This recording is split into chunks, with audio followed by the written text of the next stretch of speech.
오늘 우리가 마태복음 28장 1절에서 10절까지를 읽었고요. 제목은 부활하신 예수님이다 하는 제목으로 말씀을 나누겠습니다.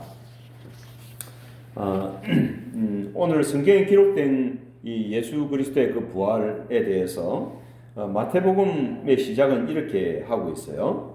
안식일이 다 지나고 안식 후 첫날이 되리는 새벽에라고 되어 있습니다. 요일로 치면은 일요일이죠. 일요일.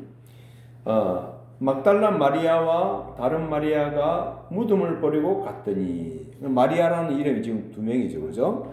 두 마리아가 무덤을 버리고 갔습니다.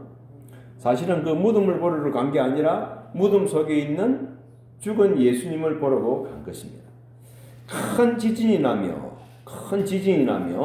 주의 천사가 하늘로부터 내려와 돌을 굴려내고 그 위에 앉았는데 그 형상이 번개 같고 그 옷은 눈같이 희거늘이라고 되어 있습니다. 천사가 앉아 있었죠, 그죠? 그러니까 지키던 자들이 그를 무서워하여 떨며 죽은 사람과 같이 되었더라. 천사가 여자들에게 말하여 이르되 너희는 무서워하지 말라. 십자가에 못 박히신 예수를 너희가 찾는 줄 내가 아노라. 그가 여기 계시지 않고 그가 말씀하시던 대로 살아나셨느니라.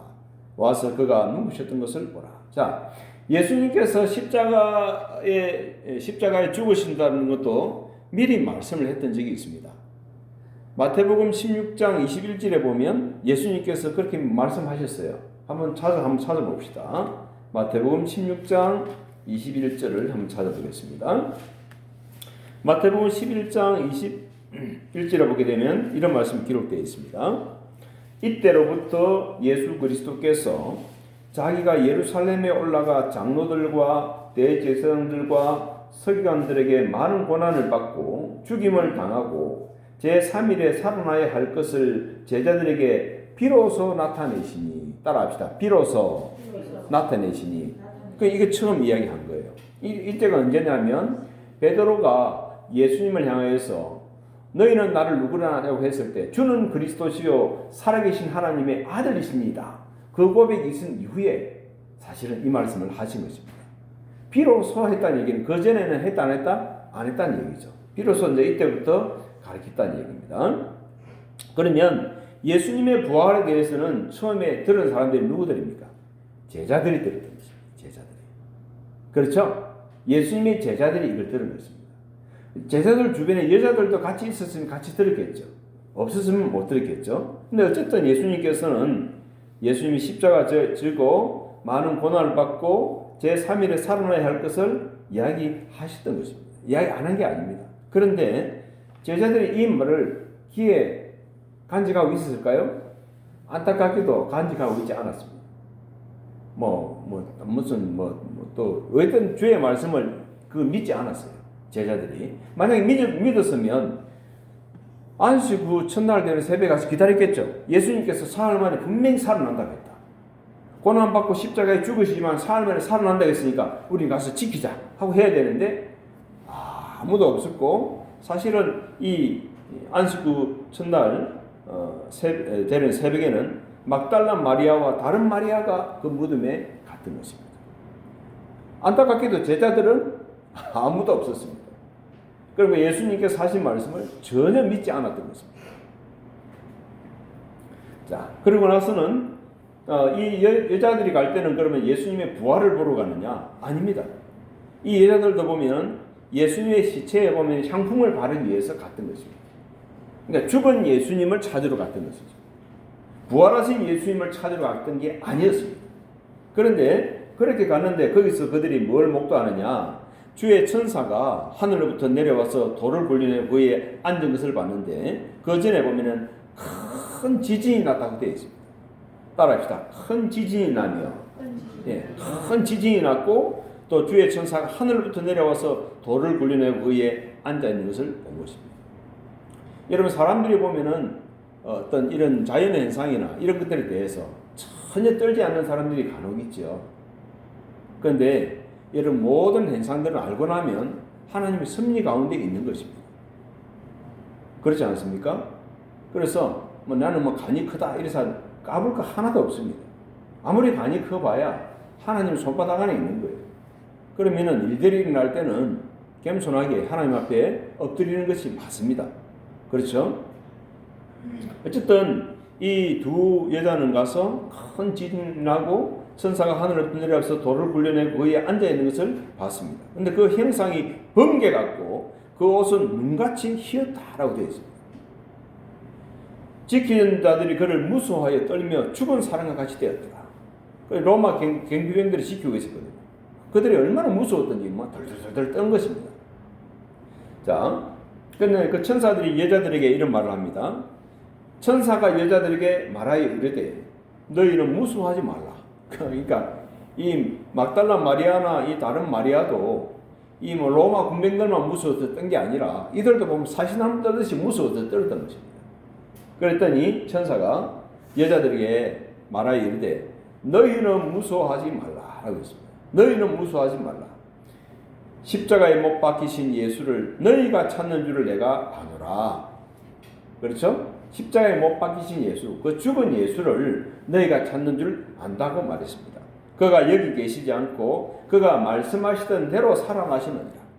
따라합시다. 그가 말씀하시던 대로 살아나시느니라. 그 말씀을 마태복음 16장 21절에 하셨잖아요.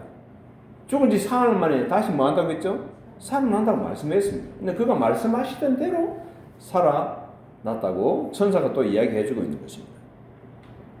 그가 여기 계시지 않고 그가 말씀하시던 대로 살아나시느니라. 와서 그가 누우셨던 것을 뭐하라? 보라. 왜 그러냐면 그가 누우셨던 것을 보게 되면 그가 뭐 누가 시체를 훔쳐간 것이 아니라 그가 부활했다는 것을 우리가 또 증거들을 보게 될 거다 하는 그 말 아니겠습니까? 자, 또 빨리 가서 그의 제자들에게 이르되 그가 죽은 자 가운데서 살아나셨고 너희보다 먼저 갈릴리로 가시나니 거기서 너희가 배우리라 하라. 보라 내가 너희에게 일렀느니라 하거늘. 여러분 이 갈릴리는 이방인의 땅이었을까요? 유대인들의 땅이었을까요? 이방의 갈릴리여라는 표현이 나오거든요, 성경에. 근데 사실은 갈릴리는 유대인의 땅이었습니다. 그럼 왜 이방이라는 표현을 썼을까요? 그만큼 갈릴리가 어떤 면에서는 소외된 지역이었어요. 잘 사는 그런 데가 아닙니다. 또 고기를 잡아 먹고 사는 그런 사람들이 있었죠, 그죠? 근데 그 어떤 면에서는 소망도 별로 없고 어려운 사람들이 사는 그 지역에 누가 찾아가셨죠? 부활하신 예수님께서 거기서 제자들을 보겠다고 한 것입니다. 그럼 우리는 때로는 살아가다 보면 어려움을 당할 때가 있지 않습니까? 경제적인 어려움을 당할 때도 있고 또 인간관계에 어려움을 당할 때도 있고 복합적으로 건강에 어려움을 당할 때도 있고 이래 사는 차라리 죽는 게 낫겠다 할 정도로 굉장히 고통 가운데 있는 경우들도 있습니다. 그런데 그런 사람들을 주님이 사실 찾아간다는 사실을 아셔야 됩니다. 그렇죠? 주님이 그런 사람들을 찾아가십니다. 저 사람이 무슨 걱정이 있을까? 그 사람한테 굉장히 걱정이 있을 수 있습니다. 뭐 겉으로 보면 멀쩡하고 뭐 운동도 열심히 하고 몸도 좋아 보이고 뭐 얼굴도 뭐 괜찮아 보이는데 저 사람이 무슨 걱정이 있겠나? 그 사람도 큰 걱정이 있을 수 있습니다. 여기 101동에 살던 제가 볼 때 한 70대 한 중반 정도 70 초반이나 중반대에 보는 할아버지 한 분 계셨습니다. 그 풍채도 좋으시고 잘생기시죠. 그분이 어느 날 여기 위에서 떨어져서 자살해서 돌아가셨습니다. 그 아드님이 보면 늘 술 취해서 막 다니는 분이 있었잖아요. 한 번씩 우리가 지내가고 알고 나니까 그분의 아버지셨어요. 근데 한 번씩 공원에 가게 되면 그 어른이 희망정 그 정자에서 늘 보면 앉아 있고 운동을 하고 늘 그러셨거든요. 나 이번에 여기 안녕하세요 인사하고 지나가는데 그분이 걸을 줄은 꿈에도 몰랐죠. 벌써 돌아가신 지 좀 됩니다. 위층인데. 예? 위층이었어요. 101동. 위층이었어요. 모르겠습니다. 어쨌든 뭐 집 떨어져서 돌아가셨어요. 그러니까 이분이 무슨 걱정이 있겠나 하도 그분도 걱정이 있을 수 있습니다. 그렇죠? 그래서 바울 사도는 때를 얻든지 못 얻든지 뭘 전하라고 했죠? 복음을 전하라고 했던 거죠. 때를 얻든지 못 얻든지 전해라. 듣든지 아니 듣든지 해라. 그렇죠? 어쨌든 예수님께서는 먼저 갈릴리로 가신다라고 말씀했습니다. 8절에 보니까 그 여자들이 무서움과 큰 기쁨으로 빨리 무덤을 떠나 제자들에게 알리려고 다른질을 할세 예수께서 그들을 만나 이르시되 평안하냐 하시거늘 여자들이 나아가 그 발을 붙잡고 경배하니 이에 예수께서 이르시되 무서워하지 말라 가서 내 형제들에게 갈릴리로 가라 하라 거기서 나를 보리라 하시니라. 자, 예수님께서 제자들을 향하여서 나의 형제들이다라는 표현을 썼습니다. 예수님께서 오늘날 우리에게 너희는 나의 형제들이다 이런 표현을 쓴다는 것이죠. 그렇죠? 찬송가에도 보면 이런 찬송이 있지 않습니까? 예수 내 친구 날 버리지 않네 온천지는 변해도 날 버리지 않네 하는 그 찬송이 있죠. 예수 내 친구 얼마나 좋습니까? 예수님께서 제자들을 향하여서도 내 형제들이다 라는 표현을 썼고 갈릴리로 가라 하라 했습니다. 갈릴리로. 그 당시 갈릴리를 보면은 사실은 사람들이 어려운 사람들이 사는 데입니다. 오늘날 우리들에게도 너 어려운 사람들에게 좀 가라. 거기서 네가 나를 보게 될 것이다. 얼마 전에 우리 그 사회복지 실습을 하러 목사님 중에 김가비 목사님이라고 오셨어요. 나이가 70몇입니다. 70몇. 그 목사님께서 중국 선교를 갔던 때 이야기를 하시는데 중국 선교를 가서 막 복음을 전하고 막 이런 안수를 하는데 귀신이 떠나가고 병자가 낫고 막 온갖 일들이 막 엄청나게 벌어지더라는 거예요.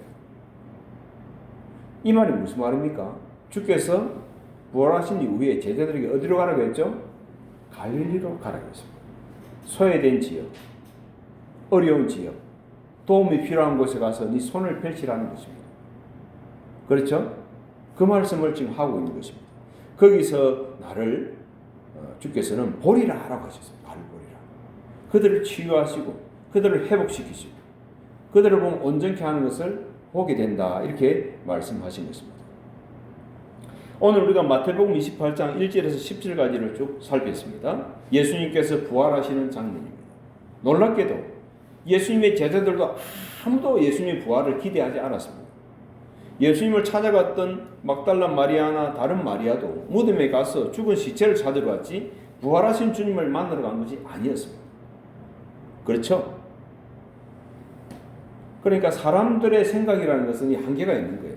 이 사람의 생각의 끝에 하나님의 역사가 벌어지고 있다는 것을 성경은 가르치고 있는 것입니다. 자, 11절부터 또 한번 보겠습니다. 제자들이 갈 때에 경비병 중 몇이 성에 들어가 모든 된 일을 대제사장들에게 알리니 예수께서 부활하신 걸 알린 것입니다. 그들이 장로들과 함께 모여 언론하고 군인들에게 돈을 많이 주며 이르되 너희는 말하기를 그의 제자들이 밤에 와서 우리가 잘 때 그를 도둑질하여 갔다 하라. 세상에 이 대제사장들이 보면 장로들 모여가지고 돈을 가지고 이 로마 군병들을 사서 거짓말을 시키는 것이죠. 거짓말. 여러분 아셔야 될 게 있습니다. 종교 지도자들이라고 해서 다 참말을 하는 게 아니라는 사실을 아셔야 됩니다. 그렇죠? 이 당시에 보면 이들은 유대교에 보면 대제사장이었으니까 나름대로 보면은 뭐 교회로 치면 교단 총회장 제걸 알아듣는 사람들인데 이 사람들이 거짓말을 하고 있는 것입니다. 자, 밤에 와서 우리가 잘 때에 그를 도둑질을 하여 갔다 하라. 만일 이 말이 총독에게 들리면 우리가 권하여 너희로 근심하지 않게 하리라 하였더니 그러니까 군인들이 막 자탁하면은 총독이 아니 근무서라고 해놨더니 잠을 자면 말이 되냐? 그래가지고 뭐 벌을 줄까 봐가지고 하는 이야기가 내가 총독에게 가서 만일 이 말이 총독에게 들리면 우리가 권하여서 너희로 근심하지 않게 하리라. 벌 받지 않게 해주겠다 하는 말이죠. 군인들이 돈을 받고 가르친 대로 하였으니 이 말이 오늘까지 유대인 가운데 두루 퍼지니라. 그러니까 유대인들은 또 어떻게 알고 있었습니까? 예수의 제자들이 로마 군병들이 잘 때 보면은 무덤에 가서 예수의 시체를 훔쳐갔다. 또 이렇게 소문을 피운 것입니다. 16절입니다. 11 제자가 갈릴리에 가서 예수께서 지시하신 산에 이르러 예수를 배웠고 경배하나 아직도 의심하는 사람들이 있더라. 자, 예수님의 제자들 가운데서요. 예수님을 갈릴리에서 보면은 배웠고 경배하면서도 긴가민가 하고 의심하는 사람들이 있었다는 것입니다. 아, 이게 유령이 아닌가? 아, 진짜 예수님 맞나? 어찌 사람이 죽었다 살아날 수 있지? 여러분, 사람은 죽었다 살아날 수 없는지 몰라도 하나님이신 예수님은 살아날 수 있죠. 그리고 예수 믿는 사람들도 나중에 부활하죠. 예수 믿지 않는 사람들도 부활할까요? 안 할까요? 합니다, 여러분. 예수 믿지 않는 사람들은 심판의 부활이지만은 예수 믿는 사람들은 영생의 부활입니다. 그 질이 다른 것입니다. 18절입니다. 예수께서 나와 말씀하여 이르시되 하늘과 땅의 모든 권세를 내게 주셨으니 그러므로 너희는 가서 모든 민족을 제자로 삼아 아버지와 아들과 성령의 이름으로 세례를 베풀고 내가 너희에게 분부한 모든 것을 가르쳐 지키게 하라. 볼지어다 내가 세상 끝날까지 너희와 항상 함께 있으리라 하시니라. 예수님께서 갈릴리에 가서 제자들에게 한 설교입니다. 설교. 갈릴리에서 예수님께서 제자들을 만난 다음에 하신 말씀이 그것도 산에 가서 한 거예요. 그 가운데 제자들 가운데서는 긴가민가 하고 의심하는 사람들도 있었습니다. 그런데 그렇거나 말거나 예수님께서는 뭐라고 말씀하셨냐? 하나님 아버지께서 성부 하나님께서 성자 예수님에게 하늘과 땅의 모든 권세를 주셨다는 것입니다. 하늘의 권세도 주셨고 땅의 권세도 주셨다는 것입니다. 그러면서 하시는 말씀이 그러므로 너희는 가서 모든 민족을 제자로 삼아라고 말씀하십니다. 그럼 예수님께서 이 권세를 가지고 누구와 함께 하겠다는 겁니까? 예수님의 말씀을 듣고 가는 제자들과 함께 하겠다는 것입니다. 그러면서 모든 민족을 제자로 삼아 아버지와 아들과 성령의 이름으로 뭘 베풀고? 세례를 베풀고. 여러분, 이 세례는 무슨 세례일까요? 물세례, 죄 사함의 세례입니다. 그렇죠? 이 세례는 두 가지 종류가 있죠. 물세례와 무슨 세례가 있죠? 성령 세례가 있습니다. 성령 세례. 두 개 다 받아야 됩니다. 그렇죠? 물세례는 죄사함을 받는 세례지만 이 성령 세례는 어떤 세례입니까? 여러분, 성령님은 예수 그리스도의 영이십니다. 성령으로 말미암지 않으면 예수님을 주님이라 할 수가 없습니다. 그렇죠? 그리고 예수의 이름 자체는 어떤 뜻이 있느냐 하면 우리를 죄에서 구원한다 하는 구원자라는 뜻이 있습니다. 아들을 낳으니 이름을 예수라 하라. 이는 그가 자기 백성을 그들의 죄에서 구원할 자이십니다. 그렇죠? 그래서 예수님께서는 하늘과 땅의 모든 권세를 내게 주셨으니 그러므로 너희는 가서 이 하늘과 땅의 모든 권세까지 내가 너희들과 함께한다. 성령으로 함께한다. 그러니까 너희는 가서 아버지와 모든 민족을 제자로 삼아서 아버지와 아들과 성령의 이름으로 세례를 베풀고 내가 너희에게 분부한 모든 것을 가르쳐라. 지키게 하라. 가르쳐 지키게 하라 라고 말씀했습니다. 하시면서 볼지어다 내가 세상 끝날까지 너희와 항상 함께 있으리라 하시니라. 항상 함께 있으리라. 여러분, 하나님께서 모세를 불렀을 때 모세는 이런 말을 했습니다. 하나님, 나는 입이 뻣뻣하고 둔한 자입니다. 보낼 만한 자를 보내십시오. 나는 못 갑니다. 나는 애굽에 못 갑니다. 내가 간들 누가 알아주겠습니까? 이스라엘 백성들이 믿겠습니까? 그렇게 했을 때 하나님께서 나중에 화를 벌컥 내시면서 그랬습니다. 오세야, 내가 너와 함께하겠다. 내 입을 누가 지었느냐? 내가 너와 함께하겠다. 그런데 하나님께서 두려워 떨고 있는 제자들에게, 때로는 경배하면서도 의심하고 있는 제자들에게 내가 너희들과 함께하겠다. 아멘. 오늘 함께하겠다고 말씀하신 것입니다. 오늘날 우리에게도 동일하게 말씀하십니다. 아무개야, 내가 오늘날 너와 함께하겠다. 내가 하늘과 땅의 모든 권세를 가지고 있다. 모든 민족으로 제자 삼고 세례를 베풀고 내가 너에게 분부한 모든 것을 가르쳐라. 또 가르쳐 지키게 하라. 내가 세상 끝날까지 너희들과 항상 함께 있겠다. 주님의 약속입니다. 그런데 어떤 자에게 이 약속이 주어지냐? 가는 자들에게. 그렇죠? 주님이 원하는 장소에 가는 자들에게 주님께서 함께 하시면서 베푸시는 것입니다. 기도하겠습니다.